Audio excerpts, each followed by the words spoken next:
mynews.studio. A billionaire gave away $7.1 billion, but is the way she gives even more significant than the size of the donation? Let's dive in. Today's date is January 21st, 2026. Mackenzie Scott's $7.1 billion donation in 2025 stands as the largest annual philanthropic gift from an individual in recent memory. But tell me, what actually sets her giving apart from other tech billionaires? It comes down to the structure. Scott gives unrestricted grants, no applications, no reports, no conditions attached. Organizations often just get notified they've received a grant, sometimes unexpectedly. The essential part is the trust. She isn't prescribing how the money should be spent or demanding detailed impact reports up front. That's quite a shift. Usually, big donors want data, want to steer outcomes, sometimes even shape the programs themselves. Why is Scott's approach seen as so different? It reverses the power dynamic. She's putting faith in nonprofit leaders to know what their communities need. The Center for Effective Philanthropy looked at her grantees and found they saw about 50% growth in operating expenses over 2 years, compared to 25% for similar groups without her funding. Many were able to create cash reserves for the first time and plan ahead beyond just the next month. So, it's more than just a funding boost. It's changing how organizations plan and operate. And what about expanding programs? Exactly. Most grantees didn't spend everything right away. Around 60% plan to use the grants over 2 to 5 years, and about a third will stretch it even longer, 6 years or more. That flexibility means room to innovate, to grow programs, even to build endowments. For instance, since 2020, Scott's given $1.35 billion to historically Black colleges and universities. Norfolk State got $50 million. Prairie View A&M $63 million, Bowie State $50 million. The UNCF received $70 million just for a collective endowment. That's significant. But does the lack of conditions mean there's less accountability? How are these organizations showing impact? It's actually leading to new ways of tracking results. About 70% of nonprofit leaders are now using surveys and feedback to gauge effectiveness. So, not just ticking boxes, but genuinely asking if their programs are working. Plus, 80% report greater confidence as leaders, especially leaders of color, who say they feel more able to take risks. With all these benefits, has her model changed how others give? Are foundations following her lead? Not widely. Only about 7% of foundation leaders say Scott's approach has changed their grant-making.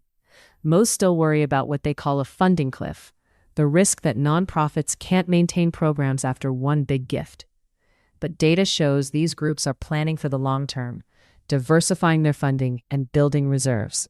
So what's holding others back? Is it mainly a question of risk? It comes back to trust. Many funders want proof before letting go of control. But Scott's model suggests that trust itself can lead to stronger evidence. Where you see the biggest change is among her grantees.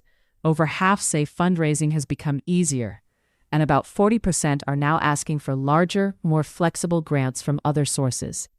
Some are even declining funding that comes with strict conditions. So, she's shifting the expectations for what's possible, at least for her recipients. But there's also criticism, right? Especially around transparency. Yes. At first, her process was hard to follow. Consultants decided who got funded, and many organizations never knew why. In response, she launched the Yield Giving website. It explains her reasoning, opens up a call for applications, and lists the groups she's funded. Some critics argue the open call is so broad that it can be confusing, but it's still a move towards more openness. There's also the point that her gifts are usually one-time, not ongoing relationships. Does that weaken the trust model? That's a fair question. The idea of trust-based philanthropy is not just about a check. It's supposed to be about relationships and shared learning. With Scott, it's more transactional. The grant itself is the relationship. Some argue that real trust-based giving should include ongoing dialogue and mutual accountability. And inside her own team, are they reflecting, learning, adapting? That part is less clear. Critics want to see if her team is fostering a culture of feedback and learning, not just scaling up donations. The Center for Effective Philanthropy is tracking outcomes, and Scott has started publishing essays on her motivations. But much depends on how the wider sector responds. So, to sum up, Scott's $7.1 billion is remarkable for its scale, but maybe even more so for the trust-based method. Her grantees are seeing real benefits, but the rest of the field is slow to follow. Do you think her model could become the norm, or will it stay the exception? That's the key question. Right now, her giving is acting as a catalyst. It shows what's possible but hasn't changed the whole system yet. Real change would mean more transparency, deeper partnerships, and a bigger shift from control to trust. We'll have to watch and see if others take up the challenge. That wraps up today's episode.